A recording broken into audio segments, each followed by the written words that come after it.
Bapak Ibu Saudara-saudari, anak-anak yang terkasih dalam Kristus, selamat pagi. Selamat pagi, Romo. Semoga sehat semuanya. Amin. Bapak saya itu berasal dari keluarga besar. Itu ada 12 bersaudara, tetapi dengan 2 ibu, jadi ada ibu sambung. Saya pikir dulu ini termasuk keluarga yang paling besar yang saya tahu begitu.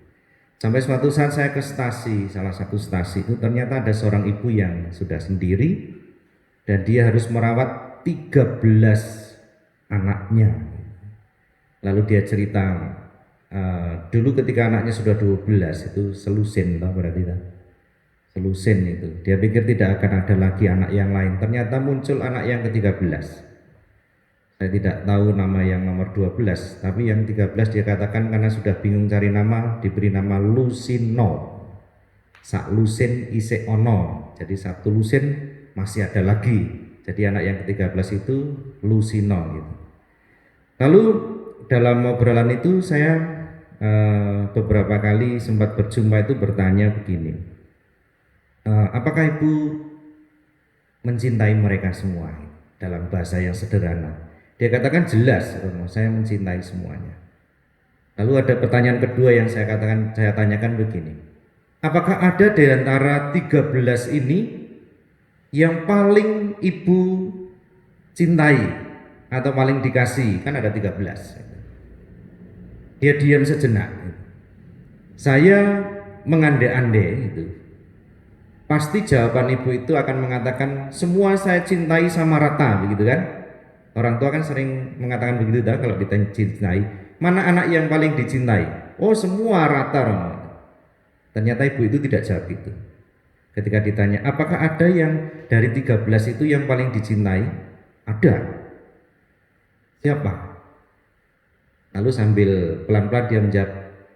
Pertama, jelas yang sakit. Yang kedua, misalnya yang sedang pergi jauh, lalu saya tunggu kepulangannya. Yang ketiga, itu anak yang paling nakal, anak yang paling tidak nurut. Saya kaget dengan jawaban ini, tetapi akhirnya bisa mengerti bahwa ya memang harusnya begitu.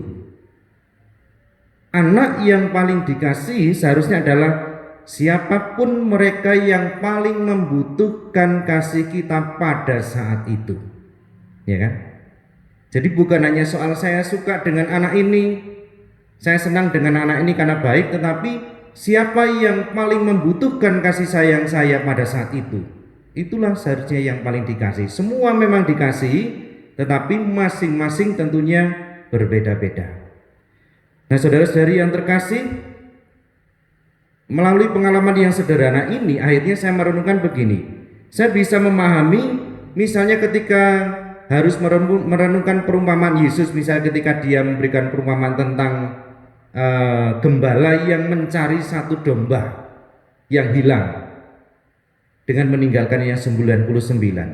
Bukannya tidak mencintai yang 99, tetapi pada saat itu gembala itu harus memang mencari yang satu itu. Atau akhirnya kita bisa memahami mengapa Yesus itu lebih dekat dengan orang-orang berdosa yang pada waktu itu dikritik oleh orang-orang Yahudi, ahli-ahli Taurat, orang Farisi dan sebagainya. Karena sebenarnya itulah hati Allah itu. Sama seperti kita mendengarkan ungkapan ibu tadi. Hati ibu itulah ya seperti hati Allah itu seperti itu. Mencintai mereka yang paling membutuhkan kasih Allah. Siapa? Yang mereka yang paling berdosa. Mereka adalah kita semua.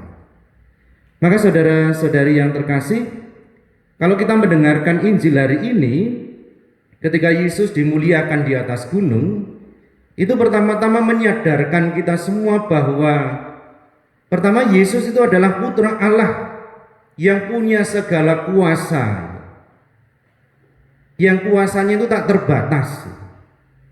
Dan bahkan kalaupun Yesus itu mau enak-enak saja, saya bayangkan ya, tidak usah ngurusi kita manusia, bisa jadi. Tetapi ternyata tidak demikian.